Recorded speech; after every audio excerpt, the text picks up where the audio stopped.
কোনো এক আপু কমেন্টস করেছেন, ম্যাডাম বিয়ের আগে বেশি সেক্স করলে কি মেয়েদের যোনি ঢিলা হয়ে যায়?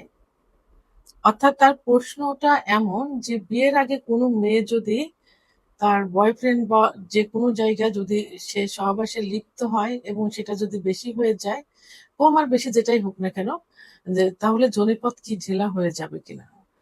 আপু এটাই জানতে চেয়েছেন। দেশের এবং প্রবাসের ভাই বোনদের প্রতি সালাম। আসসালামু আলাইকুম। আমি প্রভাষক ডাক্তার রিক্তা পারভিন, হোমিওপ্যাথি এবং আয়ুর্বেদিক চিকিৎসক, চেম্বার সেবা, হোমিও কমপ্লেক্স অ্যান্ড সেবা ডিজিটাল ল্যাব, উপজেলা মডেল মসজিদের পূর্ব পাশে, শিমুলিয়া, মাগুরা। এই প্রশ্নটা শুধু আপু না, অনেক পুরুষ কিন্তু এটা বলে থাকে। অনেক পুরুষ বিয়ের আগে বলে, বিয়ে করে আসার পরে বলে, যদি কোনো রকম একটু সন্দেহ তার ভিতরে চলে আসে। যারা প্রবাসে থাকে, যারা স্ত্রীকে রেখে দূরে থাকে বা চাকরিতে থাকে, তাদেরও এমন প্রশ্ন থাকে যে আমার স্ত্রী বিয়ের আগে অতিরিক্ত যৌন মিলন করেছে, যে তার যোনিপথ ঢিলা হয়ে গিয়েছে বা ঢিলা হয়ে যাবে। তো এবং তার যোনিপথ ঢিলা হয়ে গেছে, এর জন্য কি আমরা বুঝে নেব যে আমার স্ত্রী বাইরে অতিরিক্ত যৌন মিলন করেছে বা বিয়ের আগে যৌন মিলন করেছে, ইত্যাদি প্রশ্ন করে থাকে। এবং অনেক মেয়েরাও যদি সহবাস নাও করে থাকে, অনেক মেয়ে দেখা যায় যে একটু স্বাস্থ্য হেলদি থাকলে তখন তার যোনিপথটা কিন্তু সব স্কিনে তার একটু লুজ থাকে, যোনিপথটাও লুজ হয়ে যায়। কারণ পেলভিক যে ফ্লোর, পিছনের যে ভারসাম্যতা থাকে, যে ভারটা থাকে, এই ভারে কি হয়, যোনিপথ লুজ হয়ে যায়। আবার অনেকে একটু খেলাধুলা করে, সাইকেল চালায়, স্পোর্টস অনেক কিছু করে থাকে। আবার অনেকে এক্সারসাইজ করে, কিছু কিছু এক্সারসাইজ তাদের ডায়েট কন্ট্রোল করে থাকে, ইত্যাদি কারণেও কিন্তু যোনিপথটা লুজ হয়ে যায়। আবার সাধারণত যেসব মেয়েদের মাসিক শুরু হবার কিছুদিনের মধ্যে বিয়ে হয়, দেখা যায় সাধারণত মেয়েদের মাসিক হয় 11-12 বছর বয়সে। যদি 14-15 বছর বয়সে বিয়ে হয়, তাহলে তো সেটা তো টাইটই থেকে যায়। কারণ তা বিয়েটা তো মানে তার যৌবনটা মাসিক শুরু হবার কিছুদিন পরে হয়েছে। তো সেক্ষেত্রে যোনিপথটা একটু টাইট থাকে। আর এর পরে যদি বয়স করে একটু বিয়ে হয়, তাহলে কিন্তু সব জিনিসের কিন্তু জোয়ার ভাটা আছে। তো সব কিছু পরিবর্তন হয়, গায়ের স্কিন তখন একটু লুজ, বয়সের সঙ্গে সঙ্গে লুজ হতে থাকে, তখন যোনিপথটাও লুজ হতে থাকে। তো সেক্ষেত্রে যে শুধু যৌন মিলন করলে যোনিপথ লুজ হবে এমন না। তো এখন আর এই প্রশ্নগুলোই বিবাহিত পুরুষ করে থাকে। মেয়েরাও ভয়ে ভয়ে, যে আমার একটু বয়স হয়েছে, স্বাস্থ্য ভালো, যোনিপথটা, অনেকে বলে যে আমি পরীক্ষা করে দেখেছি যে আমার একটা নখ ভিতরে প্রবেশ করছে, তো তাহলে কি আমার যোনিপথ লুজ হয়ে গেছে, আমার কি সেই ভার্জিনিটি নেই? আসলে ভার্জিনিটি বলতে তো ওইটা বোঝায় না যে যোনিপথটা বন্ধ হয়ে থাকবে, এটা বোঝায় না। বন্ধ হয়ে থাকলে পিরিয়ড থেকে হবে। যোনিপথের চারপাশে যে মাংসপিণ্ড থাকে, অর্থাৎ স্থিতিস্থাপকতা থাকে, তো সেইটা তখন কি হয়, একটু লুজ হতে থাকে। সেখানে তো পুর থাকে না, ভরা থাকে না। তো সেহেতু তারা ভয় পায় যে এই নখ চলে গেল, তাহলে মনে হয় লুজ হয়ে গেছে। এটা ভয় পাওয়ার কোনো কারণ নেই। কারণ এখন এই যে আমি বলছি, আমার মতো অনেক বড় মাপের ডাক্তাররা বলছে যে যোনিপথটা কেন লুজ হয়। তা ওই ভাইয়েরা, বোনেরা এই ভিডিওগুলো যদি একটু ভালো করে ফলো করেন, একটু বুঝতে পারেন, সচেতন ভাইয়েরা যদি একটু বোঝেন, তাহলে তাদের ভিতরে কিন্তু এই সন্দেহটা আসবে না। এখন আমি যোনিপথের গঠন এবং অতিরিক্ত যৌন মিলন করলে যে যোনিপথ লুজ হয়ে যাবে, সেটা আমি বৈজ্ঞানিক এবং মেডিকেল দৃষ্টিকোণ থেকে বিশ্লেষণ করব। এখানে যোনিপথের গঠন, যোনিপথটা কিন্তু একটি ইলাস্টিকতা বা স্থিতিস্থাপকতা দিয়ে, স্থিতিস্থাপক টিস্যু দিয়ে তৈরি, যেটা প্রসারিত হতে পারে, আবার পূর্বের অবস্থায় ফিরে আসতে পারে। অর্থাৎ একটা রাবারের ব্যান্ডের মতো। আমরা যখন একটা রাবার ব্যান্ড দিয়ে চুল বাঁধি, তখন কিন্তু সেটা কয়েকটা প্যাচ দেওয়া যায়। তো কয়েকটা প্যাচ দিলে তো সাধারণত সেটা লুজ হয়ে যাবে একেবারে। হ্যাঁ, লুজ হয়, সেটা পরে হয়, কিন্তু ওই রাবারটা যখন চুল যখন খুলে ফেলে দেওয়া হয়, রাবারটা কিন্তু আবার আগের জায়গায় ফিরে আসে। তো একটা সময় যে রাবারটা পুরান হয়ে যায় তখন ফেলে দিতে হয়। ঠিক যোনিপথটাও একই রকম। এটা বিভিন্ন কারণে প্রসারিত হয়, আবার কি হয়, আবার জায়গায় চলে আসে। তা একটা সময় যে কিন্তু লুজ হয়, তখন চিকিৎসার প্রয়োজন হয়ে থাকে। চিকিৎসা নিলে আবার আগের অবস্থায় ফিরে আসে। বিকল্প ধারার চিকিৎসা পদ্ধতিতে সার্জারি করে থাকে। আবার আমরা সাধারণত এটা যেহেতু একটা হরমোনাল বিষয়, আমরা ওষুধ দিয়ে সেটাকে পূর্বের অবস্থায় ফিরিয়ে আনি, পুরোপুরি না হলেও অনেকটা ফিরে আসে। কারণ এটা তো পুরাটাই রাবার, একটা ফোমের মতো। আমরা যদি সার্জারি করে অর্থাৎ স্টিচ অর্থাৎ সেলাই দিয়ে যদি ওইটা সংকুচিত করে দেই, তাহলে আপনার কি কারণে হয়েছে সেটা তো ঠিক হলো না।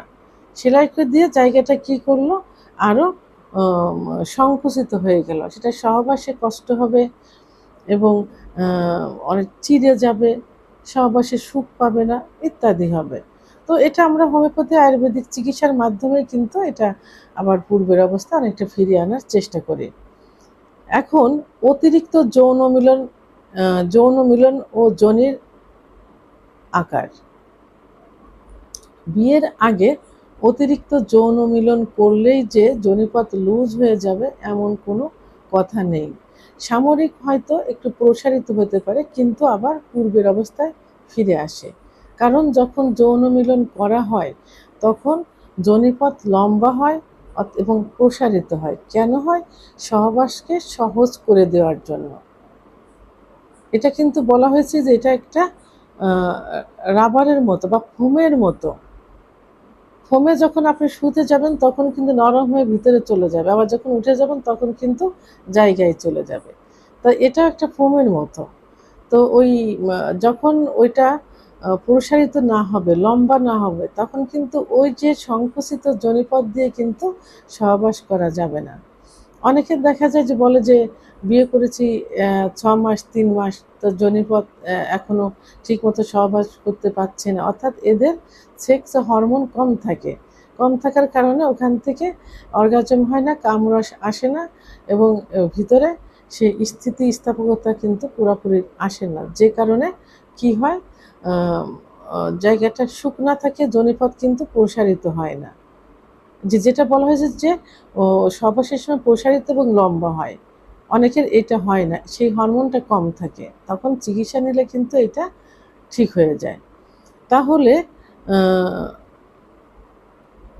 তাহলে যোনিপথ সহবাস করলেই যে প্রসারিত হবে এমন না। এটা স্বাভাবিক নিয়মেই সহবাসকে সুখের করে দেওয়ার জন্যই কিন্তু প্রসারিত হয় এবং লম্বা হয়। যেসব কারণে যোনির স্থিতিস্থাপকতা বিচ্যুতি হতে পারে, সে কারণগুলো আমি এখন বলবো। প্রথম যে কারণটা সেটা হলো প্রসব অর্থাৎ ডেলিভারি। ডেলিভারি যখন হয় কোনো গর্ভবতী, তখন যে বাচ্চাটা আসে সেই বাচ্চাটার ওয়েট কিন্তু যদি পরিপূর্ণ মাস পুরে হয়, 40 সপ্তাহ পুরে হয়, তাহলে কিন্তু প্রায় 3.5 কেজি, 3 কেজি, 600 গ্রাম কি 3 কেজি 200 গ্রাম, অনেকের 4 কেজি পর্যন্ত কিন্তু হয়ে থাকে বাচ্চার ওয়েট। তো সেক্ষেত্রে কিন্তু জায়গাটা অনেক প্রসারিত হয়।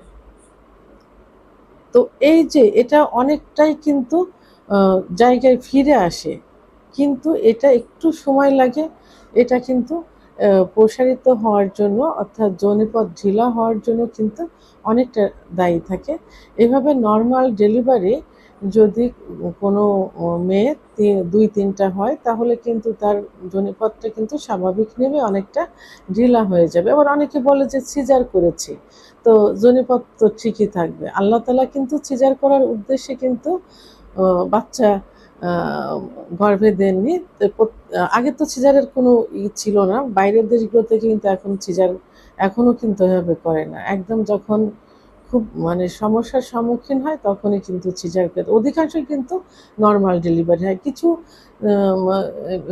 নিয়মকানুন মেনটেন করলেই কিন্তু নর্মাল ডেলিভারি করা সম্ভব। নিজেদের ভুলের কারণেই কিন্তু সিজারের প্রয়োজন হয়ে থাকে। এবং সিজার যখন ডেলিভারির মুহূর্ত আসে তখন অনেকে শুয়ে থাকে, আবার অনেকে হাঁটাচলা করতেছেন। আসলে বাচ্চা পেটে আসলে হাঁটাচলা করতে হবে। ডেলিভারির সময় কিন্তু একেবারে কিছু গ্রাম্য নিয়ম আছে, এই নিয়মগুলো কিন্তু হয় না। আপনারা দেখবেন, একটু ইউটিউব চ্যানেল সার্চ দিলেই কিন্তু বোঝা যাবে। তো এইভাবে নর্মাল ডেলিভারি করলে, সিজার করলেও জায়গাটা কিন্তু সেইভাবে তৈরি হয়ে থাকে, সেইভাবেই কিন্তু প্রসারিত হয়ে থাকে। তাহলে নর্মাল ডেলিভারি করলেও জনিপথটা কিন্তু লুজ হয়ে যাবে। তাহলে প্রসব হলে আবার বয়স বৃদ্ধি জনিত কারণেও কিন্তু জনিপথ লুজ বা ঢিলা হতে পারে। যেমন বয়স বৃদ্ধি পেলে ইস্ট্রোজেন হরমোন কমে গিয়ে টিস্যু কিছুটা চিকন হয়ে যায়, অর্থাৎ ঢিলে হয়ে যায়। টিস্যু কিছুটা ঢিলে হয়ে যায়। বয়স বাড়লে ইস্ট্রোজেন হরমোন কমে যায়। ইস্ট্রোজেন হরমোন যদি কমে যায়, আমি তো পূর্বেই কিন্তু বলেছি, তখন কিন্তু ওই কামরসটা আসে না, ওই হরমোনটা থাকে না, উত্তেজনা আসে না। তখন জায়গাটা আস্তে আস্তে কি হয়, ওটা ঢিলা হয়ে যায়। ওর ভিতরের যে স্কিন থাকে, স্কিনটা ঢিলা বা লুজ হয়ে যায়। তো তাহলে বয়স বাড়ার পরেও কিন্তু কারণেও জনিপথ লুজ হতে পারে। যোনির আকার দিয়ে কখনো কিন্তু বিবেচনা বা নির্বাচন করা যায় না যে সে বিয়ের পূর্বে একাধিক যৌন মিলনে লিপ্ত ছিল বা একাধিকবার যৌন মিলনে লিপ্ত হয়েছে। এটা যোনির আকার দিয়ে কখনো নির্বাচন করা যায় না। তা এখন যোনির আকার যাতে ঢিলা না হয়, তার জন্য কি করতে হবে? ইউটিউব চ্যানেল সার্চ দিলে দেখবেন যে কিছু এক্সারসাইজ বা কিছু ব্যায়াম আছে, বিশেষ করে কেগেল এক্সারসাইজ। এখন তো সবাই সচেতন, গ্রাম শহর সব মহিলারাই কিন্তু এখন সচেতন হয়ে গেছে। তো আপনারা ইউটিউব চ্যানেল সার্চ দিলে পেয়ে যাবেন। তো কেগেল এক্সারসাইজ করতে হবে, দুশ্চিন্তা মুক্ত থাকতে হবে, এবং পর্যাপ্ত পরিমাণ ঘুমোতে হবে এবং পরিমিত পরিমাণ পানি পান করতে হবে। আর যাদের লিউকোরিয়া আছে, অর্থাৎ সাদা লিউকোরিয়া যদি নিয়মিত ভাঙতে থাকে, তাহলে ওই জায়গাটা কিন্তু স্যাঁতসেঁতে হয়ে যাবে। একটা সময় এটা তো জনিপথ লুজ হয়ে যায়।